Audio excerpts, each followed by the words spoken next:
राधे। जय श्री कृष्णा। प्यारे दोस्तों, धार्मिक कथाएं चैनल में आपका हार्दिक स्वागत है।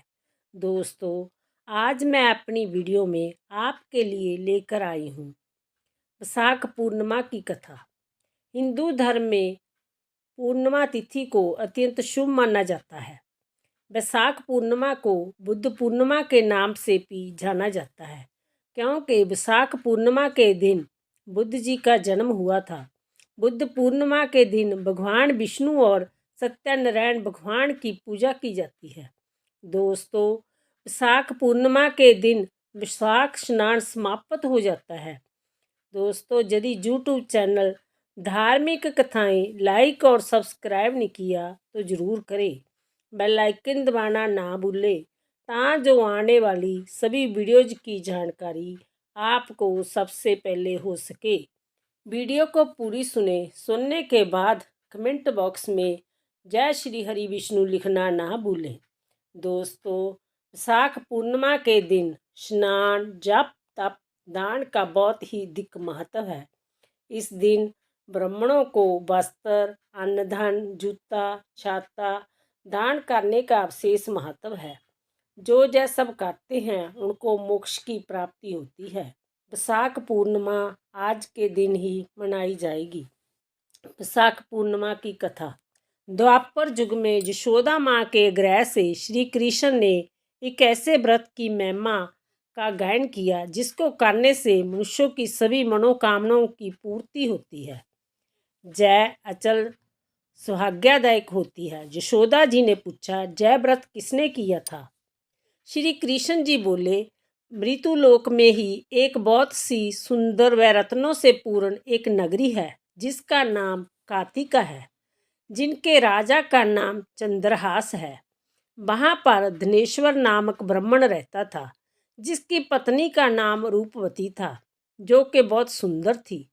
उनके घर में धन वैभव की कोई कमी नहीं थी, परंतु उनके संतान नहीं थी। इसके कारण सब कुछ होते हुए भी वह सुखी नहीं थे। दोस्तों, एक बार जोगी उनके नगर में आया, जो कि उस ब्राह्मण के घर को छोड़कर अन्य घरों से भिक्षा लेकर भोजन करता था। एक दिन रूपवती व धनेश्वर ने उन्हें भिक्षा दी, पर उन्होंने नहीं ली। वह किसी अन्य ब्राह्मण से भिक्षा लेकर वह गंगा के किनारे बैठकर खा रहे थे। दोस्तों, अपनी भिक्षा के अपमान से निराश होकर उसने उस जोगी से पूछा कि वह सभी के घर से भिक्षा लेता है, पर उनके घर से क्यों नहीं? जोगी ने कहा कि निरस्थान व्यक्ति के घर से प्राप्त भीख पतितों के बराबर होती है। जो ऐसा अन्न खाता है वह खुद भी पतित हो जाता है, इसलिए वह ऐसे घर की भिक्षा नहीं लेता। दोस्तों, जय सुनकर धनेश्वर दुख के मारे जोगी के चरणों में गिर गया और कहने लगा कि हे महात्मा, मुझे कृपा करके पुत्र प्राप्ति के लिए कोई उपाय बताएं। मेरे घर में सब कुछ है, किसी चीज़ की कमी नहीं, बस संतान ना होने का गम मुझे बहुत परेशान करता है। उसकी इतनी दिन हालत देखकर जोगी ने कहा कि उन्हें चंडी माँ की आराधना करनी चाहिए। दोस्तों, वह घर आया और अपनी पत्नी को उसने पूरी बात बताई और वह वन की तरफ चला गया। वहाँ जाकर उसने चंडी की आराधना प्रारंभ कर दी, साथ व्रत भी धारण किया। उसकी आराधना करते देख माता चंडी ने 16वें दिन उसे सपने में दर्शन दिए और कहा कि तुम्हारे जहाँ पुत्र तो होगा, लेकिन 16 वर्ष की आयु में ही उसका निधन हो जाएगा। यदि वह दोनों स्त्री और पुरुष मिलकर 32 पूर्णमासियों का व्रत करे और उसका विधि पूर्वक पालन करे तो उसकी आयु दीर्घ हो सकती है। दोस्तों, सवेरा होने पर इस स्थान के पास में आम का एक पेड़ दिखाई देगा।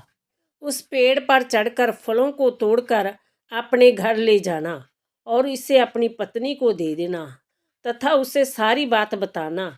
वह उससे कहना कि ऋतु स्नान करने के बाद ही श्री शंकर का ध्यान धरकर इस फल को खा लेना। वह भगवान की कृपा से जल्द ही एक सुंदर पुत्र को जन्म देगी। दोस्तों, सुबह जैसे ही वह ब्राह्मण जागा, उसने देखा कि पास में ही एक आम का वृक्ष लगा हुआ था और उस पर एक सुंदर आम का फल भी था। उसने मुश्किलों से उस आम को तोड़ा और घर आकर अपनी स्त्री को दे दिया। अपनी पति के कहे अनुसार उस स्त्री ने आम फल को खा लिया, जिसके फलस्वरूप उसने जल्दी ही गर्भ धारण किया। यह सोच उन्होंने निर्णय लिया कि देवीदास को वह उसे विद्या प्राप्ति के लिए कांशी जी भेजेंगे। यह सोच उन्होंने निर्णय लिया कि देवीदास को वह उसे विद्या प्राप्ति के लिए कांशी जी भेजेंगे। उन्होंने देवीदास के मामा को बुलाया और कहा, हम चाहते हैं कि देवीदास कांशी में 1 वर्ष के लिए जाकर विद्या अर्जन करे और तुम उसके साथ जाओ। वह 1 वर्ष बाद उसे वापस ले आना, परंतु इस बीच उसे कभी कहीं अकेले ना छोड़ना। उन्होंने सारा प्रबंध किया और देवीदास को उसके मामा के साथ कांशी भेज दिया, लेकिन उसके मामा को यह बात नहीं बताई कि हो सकता है कि यह वर्ष देवीदास के जीवन का आखिरी वर्ष हो। इधर देवीदास के माता पिता माता चंडी की आज्ञा अनुसार 32 पूर्णमासियों के व्रत को पूरा करने लगे। दोस्तों, कुछ समय के बाद जब दोनों मामा भांजा एक रात्रि में विचरण करते हुए थक गए तो उन्होंने गांव में ही रुकने का तय किया। वहां पर एक ब्राह्मण की बेटी का विवाह होने वाला था, परंतु देवीदास के सौंदर्य को देखकर लड़की देवीदास से विवाह के लिए कहती है, जिसे सुन देवीदास अपनी आजू के बारे में उसे बताता है, लेकिन लड़की ना मानी। वह उसने कहा, जो गति उसकी होगी वही मेरी होगी। इस तरह दोनों का विवाह पूर्ण हुआ। क्योंकि देवीदास को विद्या प्राप्ति के लिए भेजा गया था, तो वह अपनी पत्नी से विदा लेकर जाता है और कह के जाता है कि वह जल्द उन्हें अपने साथ ले जाएंगे। दोस्तों, तभी उसकी आजू को लेकर चिंतित उसकी पत्नी को देवीदास ने एक पुष्प वाटिका की तरफ इशारा करते हुए कहा कि जिस दिन जय वाटिका सूख जाए, समझ लेना मेरा अंत हो गया है। वही जिस दिन जय अति हरी भरी दिखने लगे, समझ जाना मेरे जीवन पर आए संकट के बादल हट गए। दोस्तों, इसके बाद श्री कृष्ण कहते हैं, देवीदास इतना कह कांशी के लिए रवाना हो गया। कुछ समय बीता, जैसे ही उसके जीवन का अंतिम क्षण निकट आया, काल एक सर्प का रूप धरकर उसे डसने के आगे बढ़ने लगा, परंतु व्रत के प्रभाव से उसे काट नहीं पाया। इसके बाद काल खुद अपने असल रूप में आकर उसके प्राण को हारने लगा, जिससे देवीदास बेहोश गिर गया। तभी माँ पार्वती शिव शंकर के साथ वहां पहुंची। इस तरह से देवीदास फिर से जीवित व स्वस्थ हो गया। उधर उसकी पत्नी उसकी प्रतीक्षा कर रही थी।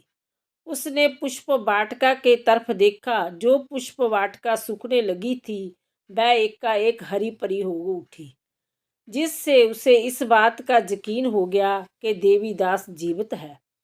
दोस्तों, कुछ समय बाद देवीदास अपनी पत्नी के पास लौटा। उसे वह अपने मामा को लेकर अपने माता पिता के पास वापस आ गया। अपने लाल को जीवित देख माता पिता बहुत खुश थे और इस तरह धनेश्वर और उसकी पत्नी ने अपने पुत्र वधू के आगमन पर बहुत बड़े उत्सव का आयोजन किया। श्री कृष्ण आगे कहते हैं, माँ धनेश्वर के किए गए 32 पूर्णमासियों व्रत के फल स्वरूप ही उसका पुत्र दीर्घायु को प्राप्त हुआ।